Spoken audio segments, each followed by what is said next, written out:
Assalamu alaikum to all of you. Welcome to another lecture on operations research. Last lecture में हम लोगों ने stepping stone method को discuss किया कि किस तरह से हम लोग जो है वो स्टेपिंग स्टोन मेथड को अप्लाई करके ऑप्टिमम सोल्यूशन जो है वो फाइंड कर सकते हैं आपके ट्रांसपोर्टेशन प्रॉब्लम का। आज के इस लेक्चर में हम लोग डिस्कस करेंगे मॉडिफाइड डिस्ट्रीब्यूशन मेथड, या इसे हम मोदी मेथड भी कहते हैं। इसको आप मॉडिफाइड डिस्ट्रीब्यूशन मेथड भी कह सकते हैं, या कभी कभी हम इसको यूवी मेथड भी कहते हैं। तो इसके तीन नाम है डिफरेंट, या तो आप मोदी मेथड कह लें, या मॉडिफाइड डिस्ट्रीब्यूशन मेथड कह लें, या आप इसको यूवी मेथड भी कह सकते हैं। In the stepping stone method a close path is traced for each unoccupied non basic cell. जब हम लोगों ने स्टेपिंग स्टोन मेथड को डिस्कस किया था तो उसमें हम लोग जो थे क्लोज पाथ को फॉलो कर रहे थे फ्रॉम अनऑक्युपाइड सेल, जो कि नॉन बेसिक सेल थे, non-basic cells से। In modified methods, cell evaluations of all the unoccupied non-basic cells are calculated simultaneously and only one closed path for the most positive cell is traced. इसमें हम लोग क्या करेंगे, इन modified method cell evaluations of all unoccupied non-basic cells are calculated। non-basic cells की जो आपकी loops हैं या जो आपके पास एज इट इज कैलकुलेट करेंगे, और simultaneously and only one close path, सिर्फ एक close path for the most positive cell is trace. सिर्फ यहाँ पे सिर्फ एक मोस्ट पॉजिटिव सेल को ट्रेस किया जाएगा।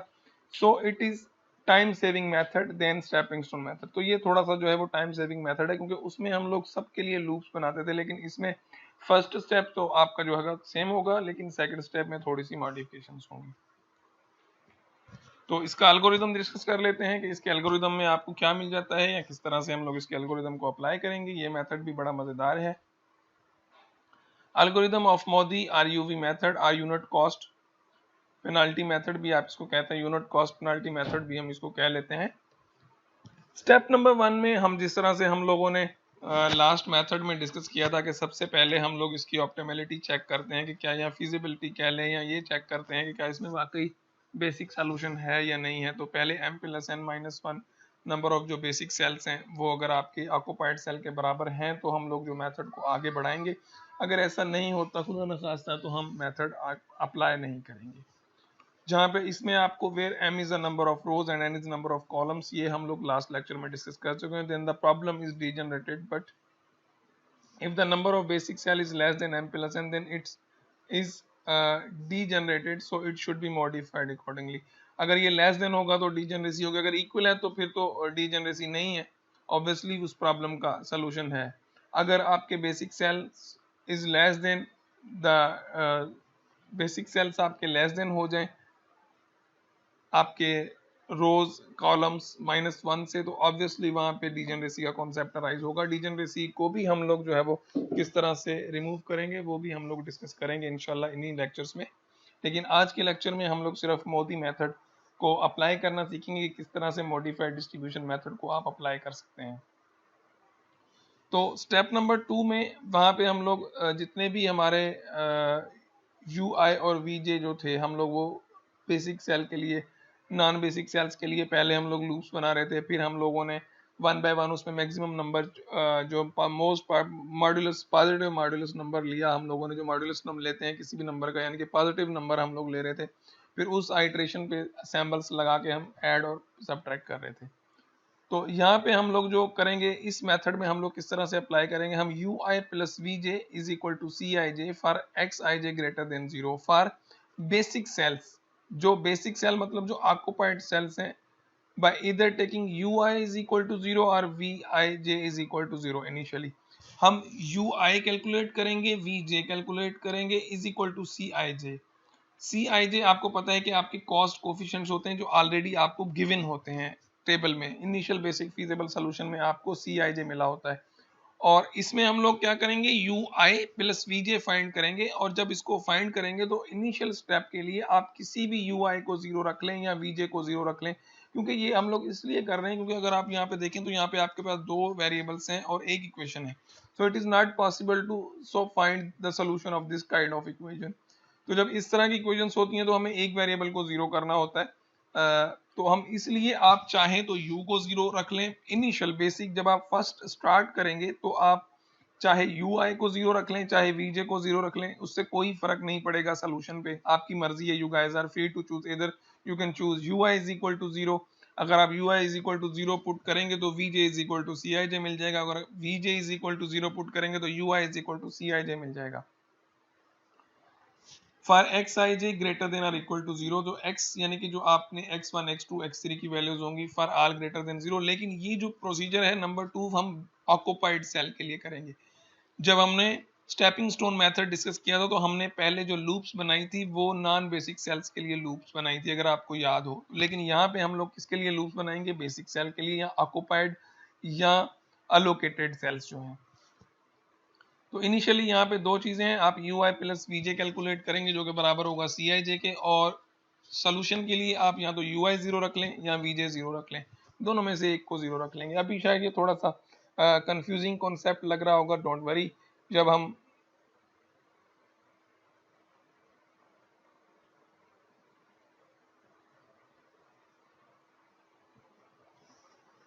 तो हम लोग क्या करेंगे, ये अभी आपको शायद समझ में नहीं आ रहा होगा कि ये UI कहाँ से आ गया, VJ कहाँ से आ गया, थोड़ा सा एग्जांपल में आने दें। ये UIJ हम लोग जो है वो अलाइन करेंगे आपके x एक्सिस और y एक्सिस को, यानी कि जो हमारे पास जो टेबल है उसको हम लोग UI VJ, इनिशियली हम उसको U1 U2 U3 रखेंगे, फिर उनकी वैल्यूज कैलकुलेट करेंगे। इसी तरह से V1 V2 V3 की भी जो है वो वैल्यूज रखेंगे। इनिशियली हम लोग V1 V2 V3 रखेंगे और बाद में उनकी वैल्यूज कंप्यूट करेंगे।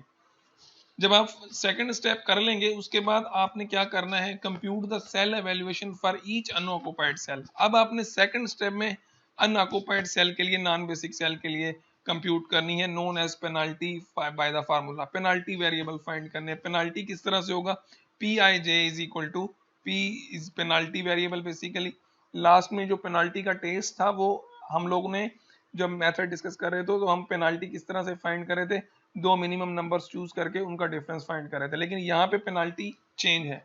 पेनाल्टी आप कैसे फाइंड करेंगे, ये यू आई प्लस वी जे, ये सी आई जे को आप इस तरफ ले जाएंगे माइनस सी आई जे, तो ये आपकी पेनाल्टीज हो जाएंगी फॉर अनऑक्युपाइड सेल्स के लिए। ठीक हो गया, तीसरा स्टेप भी आई होप कि आपको समझ में आया होगा।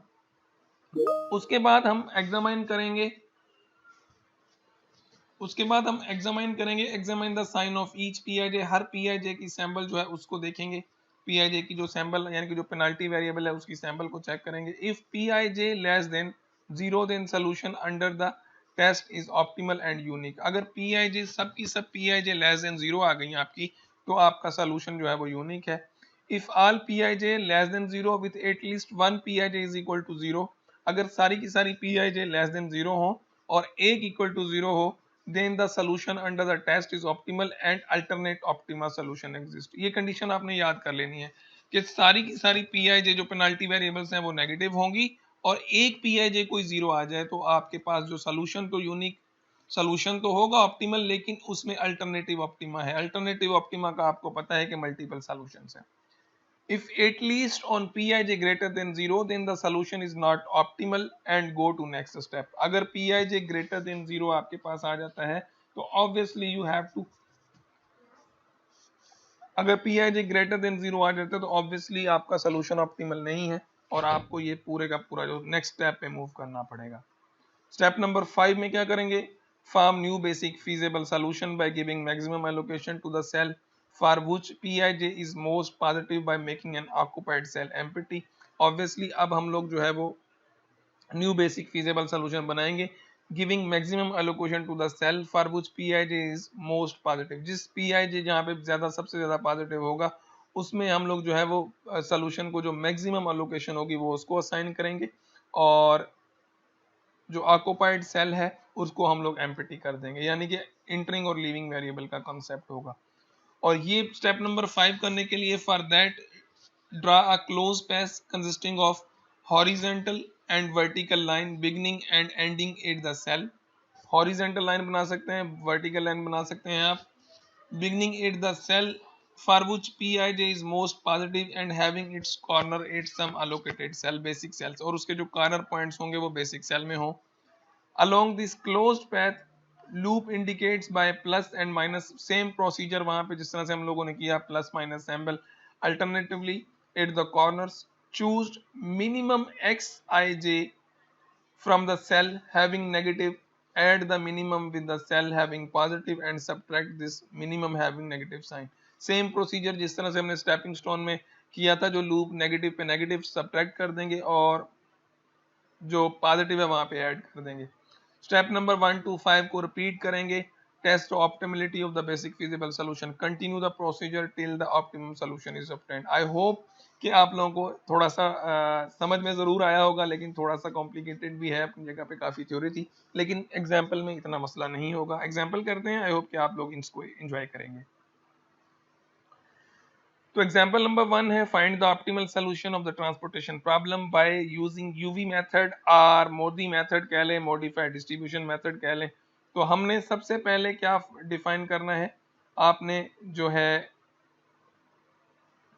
यहाँ पे आप देखें, आपको 1 2 3 और यहाँ पे आपको U1 U2 U3, यहाँ पे आप लिखेंगे V1 V2 V3 V4, यानी कि ये V1 की वैल्यूज आप अभी नहीं है, ये वैल्यू हम बाद में इनको असाइन करेंगे। आप सिंपली क्या करेंगे, इस तरह से टेबल बनाएंगे जिस तरह से ये टेबल बना हुआ है, यानी कि ये आपको इनिशियल सॉल्यूशन मिला हुआ है। अब इसका हम लोगों ने ऑप्टिमल सॉल्यूशन फाइंड करना है। तो ये मिला हुआ है 1 2 3 1 2 3 4, रो भी मिली है, कॉलम भी, और ये जो U1 है ये हम लोगों ने खुद लगाया है, U1 U2 U3 V1 V2 V3 V4 आप लगा देंगे। तो स्टेप नंबर 1 में हम लोगों ने क्या करना था, अब ये जो आपको U1 U2 V1 V2 V3 और U1 U2 U3 की वैल्यूज नजर आ रही, इनको फिलहाल आप, ये हमने आइट्रेशन पूरी करने के बाद ये वैल्यूज इनको असाइन करेंगे। देखिएगा मैं कैसे करता हूँ। इनिशियली जब आप स्टार्ट करेंगे तो आप स्टार्ट करेंगे V1 V2 V3 V4 और यहाँ पे U1 U2 U3 U4। आप इन V1 V2 V3 और U1 U2 U3 की वैल्यू फाइंड करेंगे अकॉर्डिंग टू द प्रोसीजर। सबसे पहले जो काम हमने करना था, हमने जो ऑक्युपाइड सेल्स हैं, जो हमारे पास ऑक्युपाइड सेल्स थे, उनके लिए हमने UI प्लस VJ कंप्यूट करना था फॉर बेसिक ऑक्युपाइड सेल के लिए। तो स्टेप नंबर 1 से स्टार्ट करता हूँ। Step number 1, check M plus N minus 1, occupied cell को चेक करना है। इसमें आपके पास चेक करें कि ऑक्युपाइड सेल कितने हैं। ये ऑक्युपाइड है, जो स्क्वायर है ये ऑक्युपाइड है, ये जो सर्किल है ये हम बाद में लगाएंगे अपनी सिंप्लिसिटी के लिए।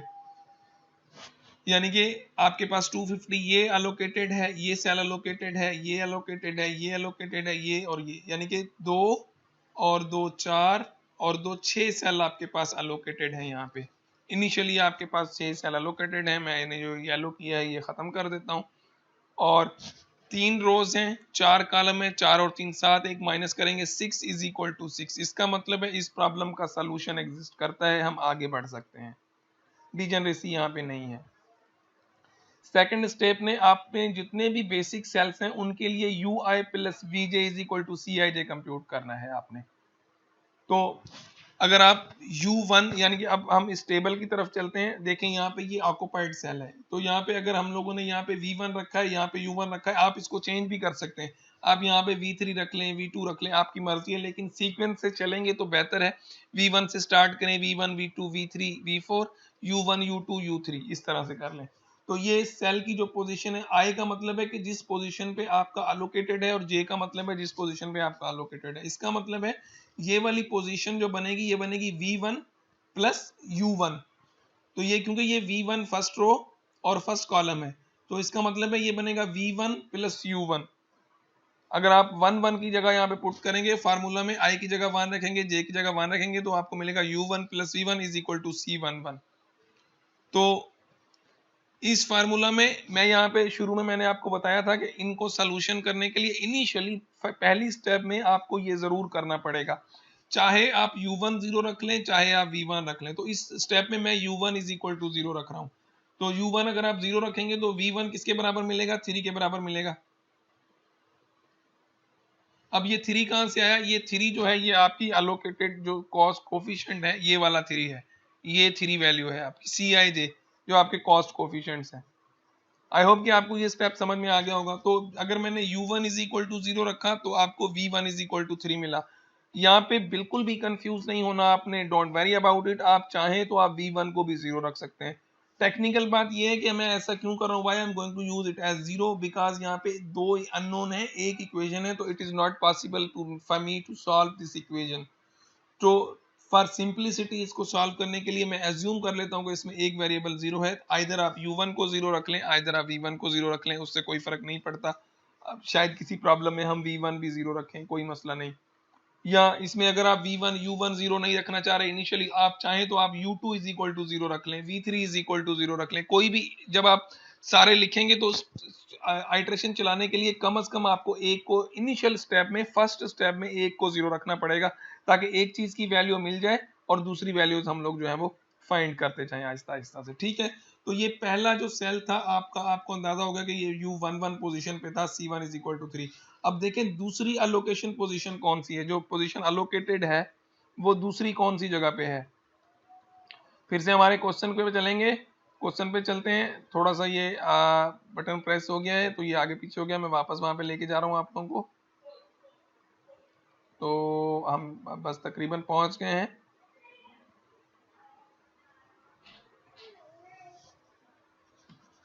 तो हम वहां पे पहुंच गए हैं। तो ये देखें आप, मैं तकरीबन यहाँ पे पहुंच गया। हम सॉरी फॉर दिस, लेकिन अनफॉर्चुनेटली बटन को हाथ लग गया था तो ये बटन जो है वो प्रेस हो गया। तो हम वापस पहुंच गए। सेकंड जो अलोकेटेड सेल है वो ये है आपका, इसका जो कॉस्ट कोफिशिएंट है वो 1 है। ये कौन सी पोजीशन है, ये आपकी पोजीशन है u1 और v2। ये देखें u1 यानी कि फर्स्ट रो सेकंड कॉलम। तो मैं क्या इसको ऐड करूंगा u1 प्लस v1, इसका मतलब है v2 plus u1 is equal to 1। Check कर लेते हैं, ये देखें u1 plus v2 is equal to 1। तो आप ये 7 नहीं है, ये 1 ही है, कंफ्यूज मत होइएगा, ये 1 ही है। ऑब्वियसली हमने शुरू में u1 इज इक्वल टू हमें 0 मिला है, u1 की जगह आप 0 पुट करेंगे तो v2 आपको क्या मिलेगा, ये आपको v2 की वैल्यू मिल गई। अब आपके पास दो वैल्यूज हैं, v1 की वैल्यू भी है, v2 की भी है। अब आप इस सारे प्रोसीजर के साथ प्ले कर सकते हैं। अब आप थर्ड पोजीशन देखें कि कहां पे जो है वो अलोकेटेड सेल है। तीसरा अलोकेटेड सेल हमारा है ये, और ये है v2 और u2 और v2, ऐसा ही है जी, u2 और v2। ये देखें ये पोजीशन जो है सेकंड रो सेकंड कॉलम यानी कि u2 और v2, और ये बराबर है 6 के। तो मैं इसको कर लेता हूं u2 plus v2 is equal to 6। तो हमने ये देखें u2 plus v2 is equal to 6 रखा, और u2 की वैल्यू हमारे पास यहाँ पे नहीं है तो हम इसको एज इट इज रख लेंगे, लेकिन v2 की वैल्यू हमारे पास है। v2 की वैल्यू यहाँ पे 1 पुट करेंगे, ये वाली वैल्यू उठा के यहाँ पे रखेंगे। तो आपको ऑब्वियसली, आप बड़े समझदार स्टूडेंट हैं और आपको समझ में आ गया होगा कि v2 की वैल्यू 1 रखी है तो u2 की वैल्यू आपको 5 मिल गई। इसी तरह से डियर स्टूडेंट्स, आप ये सारा प्रोसीजर जो है, जितने भी आपके ऑक्यूपाइड सेल्स हैं, ये मेरी बात याद रख लें, ये ऑक्यूपाइड सेल्स के लिए है। आप ये प्रोसीजर करेंगे, आपको v1 v2 u2 v3 u3 v4 ये सारी वैल्यूज मिल जाएंगी। अब आपने जो अपना टेबल है उसको मॉडिफाई कर देना है। अब आप देखें v2 की वैल्यू आपको क्या मिली है, 1।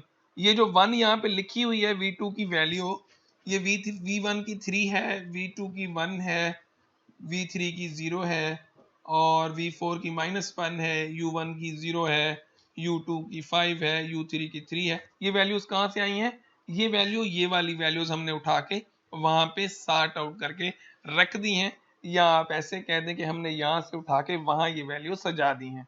आई होप कि आपको समझ में आ गया होगा।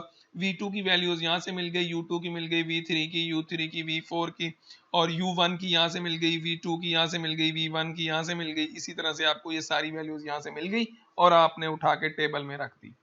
ये था आपका पहला स्टेप, यानी कि फर्स्ट एक स्टेप आपने कर लिया। अब तीसरे स्टेप में हमने क्या करना था, कंप्यूट करनी थी पेनाल्टीज फॉर अनऑक्युपाइड सेल्स। किस तरह से कंप्यूट करनी थी, वो pij is equal to pij जो होगा, आपकी जो पेनाल्टी वेरिएबल होगी, पेनाल्टी वेरिएबल को हमने वहां से सर्किल बनाया है। तो जो सर्किल बेसिकली आपके हैं वो आपके पेनाल्टी वेरिएबल्स हैं, याद रखिएगा। किस तरह से करनी है, ui plus vj minus cij। तो सबसे पहले आप अनऑक्युपाइड सेल देखें कहां पे है। तो जो पहला अनऑक्युपाइड सेल है, आप कॉलम में भी मूव कर सकते हैं, रो में कर लें। तो पहला रो अनऑक्युपाइड सेल आपका क्या है, 1 फर्स्ट रो थर्ड कॉलम, यानी कि u1 और v3। और u1 v3 को आप क्या करेंगे, u1 v3 -7। यहाँ पे आप देखिएगा क्योंकि हमने कॉस्ट को माइनस करना है। तो ये देखें u1 plus v3 minus c13। तो u1 आपको पता है हमने क्या निकाला है, यहाँ पे u1 आपको यहाँ पे मिला है 0, ये 0 है, और v1 जो है वो आपका क्या है, यहाँ पे अगर हमें कहीं v1 मिल जाए तो यहाँ पे v2 है, v1 यहाँ पे 3 है, ये v1 है आपका। तो यहाँ पे हमारी कौन सी वैल्यूज हैं, यहाँ पे है u1 और v3, और v3 मजे की बात यह है कि v3 जो है वो 0 है। मैं दोबारा से आपको दिखा देता हूँ, यहाँ पे हम लोग इसके लिए कर रहे हैं तो ऑब्वियसली ये v3 है और u1 है, u1 0 है, v3 कितना है, v3 भी आपका 0 है। तो ये मजेदार हो गया, v3 भी 0, यानी कि ये टेबल अब आपको आप बजाय वहां पे आप आइट्रेशन चलाएं आप डायरेक्ट लिख सकते हैं अनऑक्युपाइड सेल के लिए, यानी कि v3 पहले आप u लिखेंगे, sorry u1 plus v3 minus 7, तो v3 भी 0 है, u1 भी 0 है, तो क्या बचेगा, ये -7 आपकी पेनाल्टी आ गई। आई होप कि आपको क्लियर हो गया होगा। सेकंड हमारा ये है अनऑक्युपाइड सेल, इसके लिए कर लेते हैं u1 प्लस v4 यानी कि 4 -4, ठीक हो क्या जी, -1 ये, 0 ये, और -4 ये, तो कितना बना -5, ये हमने -5 रख दिया। आई होप कि आपको ये स्टेप भी समझ में आ गया होगा। ये सारे के सारे स्टेप आप लोग इस तरह से परफॉर्म करेंगे और बड़ी आसानी से ये स्टेप जो है वो परफॉर्म हो रहे हैं। आई होप कि अब ये बिल्कुल क्लियर है, हर चीज़ क्लियर लिखी हुई है यहाँ पे। ये बड़े जो हैं अच्छे हैंडआउट्स लिखे हैं यार, सर सनाउल्लाह साहब के हैं, ये बेसिकली उनकी हैंड राइटिंग है ये, तो मैंने उनसे ये बारो किए हैं हैंडआउट्स आपको पढ़ाने के लिए, तो उनका शुक्रिया कि उन्होंने जो है वो ये लिखा है और हम इससे जो है वो काफ़ी सारा फ़ायदा जो है वो ले रहे हैं। बहुत अच्छे लिखे हुए हैं, कहीं कहीं कुछ गलतियां हैं, टाइपो मिस्टेक्स हैं, तो जब आप प्रैक्टिस करेंगे या कुछ यहाँ पे जो नज़र आएंगी वो मैं सेट कर दूंगा। कुछ हमने जो है वो सेट की भी है, मैंने काफ़ी जगह पे आपको दे नज़र आ रहा होगा कि ओवर राइटिंग है, तो वो थोड़ी बहुत गलतियां जो है इंसान है हो जाती हैं, खैर उसका मसला नहीं, वो हम सेट करते जाएंगे साथ साथ, या जब आप प्रैक्टिस करेंगे जो गलती होगी उनको आप सेट कर दीजिएगा। स्टेप नंबर 4 में हमने चेक करना था, since all P I J are not negative, P I J less than 0, so given, सारी की सारी नेगेटिव नहीं है, कुछ पॉजिटिव भी हैं, so p I J less than, so given feasible solution is not optimal, proceed for next step. ये हमने स्टेप नंबर 4 में मैं आपको वापस ले जाता हूं, यानी कि अगर हम अल्गोरिदम की बात करें तो आपने जो था यहाँ पे देखा था कि examine the sign of pij, if all pij is less than 0 the solution under the test is optimal and unique. अगर सबके सब लेस देन 0 पेनाल्टीज मिल जाती तो सॉल्यूशन यूनिक होता, लेकिन यहाँ पे सब लेस देन नहीं है, सब लेस देन होती या इक्वल टू 0 होती तो यूनिक नहीं होता, ऑप्टिमल होता। लेकिन अगर एक भी पेनाल्टी ग्रेटर देन 0 है तो इसका मतलब है आपको इस पे प्रोसीजर अप्लाई करना है। तो अगर आप इस प्रॉब्लम में अच्छी गौर से जरा चेक करें तो जितनी भी पेनाल्टीज निकली हैं उनमें आपके पास सारी नेगेटिव नहीं है, एक ये पॉजिटिव है और एक ये पॉजिटिव है। इसमें यहाँ पे 6 था लेकिन उसको मॉडिफाई करके 6 कर दिया गया है, क्योंकि ये 5 और 3 8 में से 2 गए तो 6 बचते हैं। यहाँ पे मिस्टेक थी जो मैंने सेट कर दी है, यहाँ पे 6 है, तो ये आप ख्याल रखिएगा। तो नहीं है इसका मतलब हम नेक्स्ट स्टेप में जाएंगे। नेक्स्ट स्टेप में हमने क्या करना था, मैक्सिमम पेनाल्टी फाइंड करनी थी। तो मैक्सिमम पेनाल्टी जो है वो आपकी क्या है, यहाँ पे ऑब्वियसली आपकी जो मैक्सिमम पेनाल्टी है वो 6 है। ये मैं पहले इसको अरेज कर देता हूँ ताकि ये सेक्शन अरेज कर दूं, चीजें जो है वो समझ में आना शुरू हो जाए। तो जो मैक्सिमम पेनाल्टी आपको मिली है वो 6 है, हमने चूज कर लिया कि मैक्सिमम पेनाल्टी 6 है। अब हमने एक क्लोज लूप बनानी है फ्रॉम 6, जहां पे 6 है पेनाल्टी, यानी कि जो पेनाल्टी वेरिएबल्स हमने डिफाइन किए हैं जहां पे 6 है वहां से हमने लूप स्टार्ट करनी है, and its corner should be in basic sales.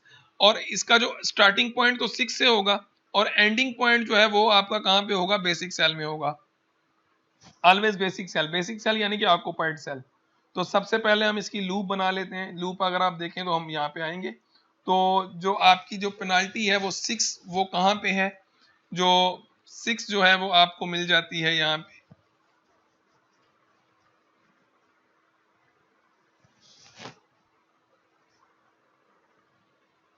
यहाँ पे बिल्कुल सेम, ये देखें यहाँ पे आपको जो है वो 6 जो है वो यहाँ पे मिल जाता है, ये वाला 6।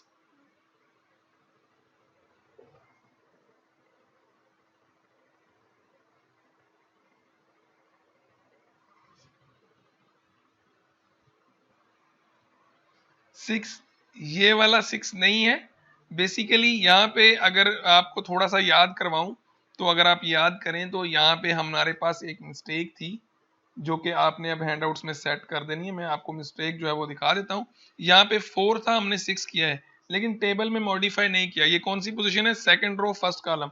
तो यहाँ पे 4 नहीं है गाइस, यहाँ पे ये 6 है। इसको प्लीज आप मॉडिफाई कर दीजिएगा। मैं तो ड्यूरिंग लेक्चर इसको मॉडिफाई नहीं कर सकता, ऑब्वियसली बाद में इसको जरूर मॉडिफाई करूंगा, लेकिन अब आप इसको जो है वो मॉडिफाई कर दीजिएगा। ये जो 4 है ये 4 नहीं है, ये बेसिकली 6 है, क्योंकि यहाँ पे मिस्टेक थी।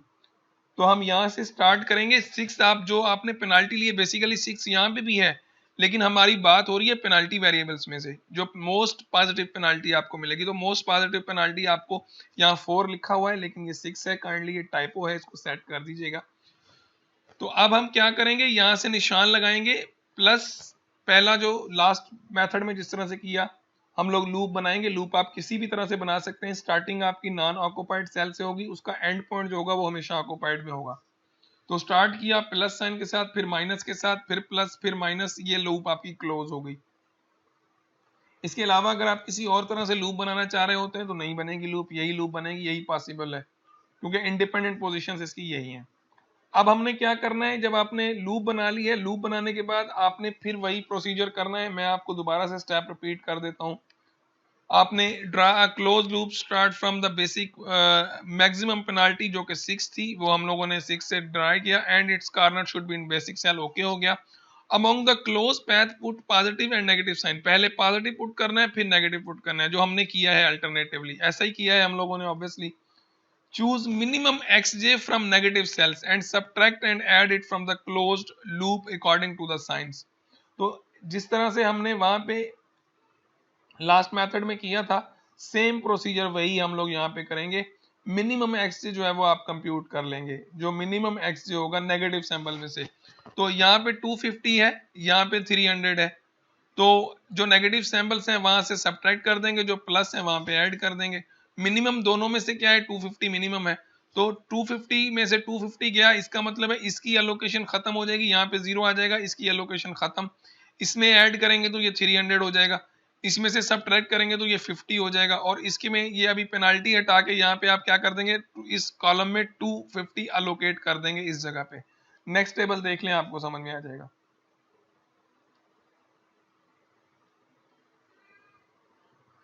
तो ये देखें आप, ये पेनाल्टी वेरिएबल्स को भूल जाएं, ये सेकंड स्टेप जब हम करेंगे तो फिर ये पेनाल्टीज आएंगी। अब देखें 3 जो है वो आपका आजाद हो गया, अनऑक्युपाइड सेल में चला गया। ये 50 था, 250 यहाँ से आपने ऐड किया, 300 हो गया। यहाँ पे 300 था, 250 सब्ट्रैक्ट किया, 50 बच गया। यहाँ पे कुछ भी नहीं था, आपने क्या कर दिया, 250 यहाँ पे ऐड कर दिया। आई होप कि आप लोगों को ये स्टेप समझ में आ गया। अब हम नेक्स्ट स्टेप की तरफ मूव करते हैं। नेक्स्ट स्टेप में हमारे पास सेम प्रोसीजर वही रहेगा, बिल्कुल इसी तरह से ही जिस तरह से पहला था। अगर आप यहाँ पे देखें तो अब ये आ गया। अब हम लोग क्या करेंगे, दोबारा से इसमें सेकंड आइट्रेशन में फिर दोबारा से हम लोग जो है स्टेप नंबर 1 से स्टार्ट करेंगे, m + n - 1 चेक करेंगे। उसी तरह से फिर हम लोग जो है ऑक्युपाइड सेल के लिए आइट्रेशंस बनाएंगे। अब फिर दोबारा से आइट्रेशंस बनाने के बाद u1 + v2 रखेंगे और u1 को 0 रखेंगे, सारा प्रोसीजर अप्लाई करेंगे। सेम वे से सेकंड आइट्रेशन में भी हम लोग लूप बनाएंगे। लूप बनाने के बाद मिनिमम वैल्यू फाइंड करेंगे। थर्ड आइट्रेशन भी इसी तरह से मूव करेगी, फिर इसकी फोर्थ आइट्रेशन भी इसी तरह से मूव करेगी, और एंड में अगर आप देखेंगे तो इस आइट्रेशन में आपकी जितनी भी PIJs हैं वो सारी की सारी लेस देन 0 है। जब सारी PIJs लेस देन 0 हो जाती हैं तो आपका जो ऑप्टिमल सोल्यूशन है वो ऑब्टेन हो जाता है और आप वहां पे स्टॉप कर जाएंगे। आई होप कि आप लोगों को ये लेक्चर अच्छी तरह से समझ में आ गया होगा, आपको मजा भी आया होगा। आज के लिए इतना काफी है, इंशाल्लाह अब मुलाकात होगी कल के लेक्चर में। Thank you and very much. अल्लाह हाफिज नासिर।